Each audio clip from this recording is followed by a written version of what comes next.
এই মুহূর্তের মধ্যে সব থেকে বড় খবর, ৩৫ দূরের কথা ৩ থেকে ৫টি আসন জিতুক বিজেপি।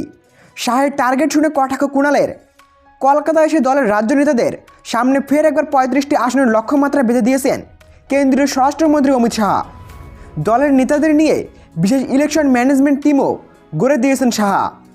অমিত শাহের বাংলা থেকে ৩৫টি আসন জয়ের এই লক্ষ্যমাত্রাকে তীব্র কটাক্ষ করল শাসক দল তৃণমূল কংগ্রেস। তৃণমূল মুখপাত্র কুণাল ঘোষের কটাক্ষ, ৩৫টি আসন দূরে থাক, আগে বাংলায় ৩ থেকে 5টি আসন জিতে দেখাক বিজেপি। নির্বাচনের প্রস্তুতির জন্য অমিত শাহের তৈরি কমিটিকে কটাক্ষ করে কুণাল ঘোষ বলেন, কমিটি গড়ে এখন বেছে রাখলেন ভরাডুবির পর তাদের দায়ী করতে পারবেন। এটা ভরাডুবির কমিটি।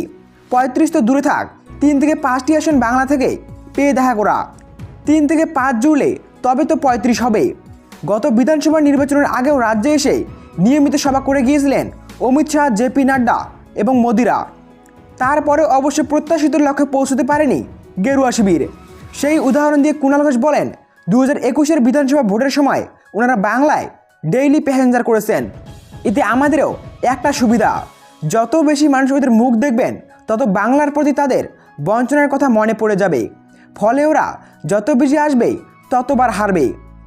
একদিনের সফরে কলকাতায় এসে এদিন দলের রাজ্য নেতৃত্বের সঙ্গে বৈঠক করে আগামী লোকসভা নির্বাচনের রণকৌশল ঠিক করে দেন কেন্দ্রীয় স্বরাষ্ট্রমন্ত্রী অমিত শাহ এবং বিজেপির সর্বভারতীয় সাধারণ সম্পাদক জেপি নাড্ডা। 35 জনের যে কমিটি গড়ে দেওয়া হয়েছে তাতে বিরোধী দলনেতা শুভেন্দু অধিকারী, দলের রাজ্য সভাপতি সুকান্ত মজুমদার, সাংসদ দিলীপ ঘোষ, সাংসদ লকেট চট্টোপাধ্যায় ছাড়াও দলের বেশ কয়েকজন কেন্দ্রীয় নেতা রয়েছেন।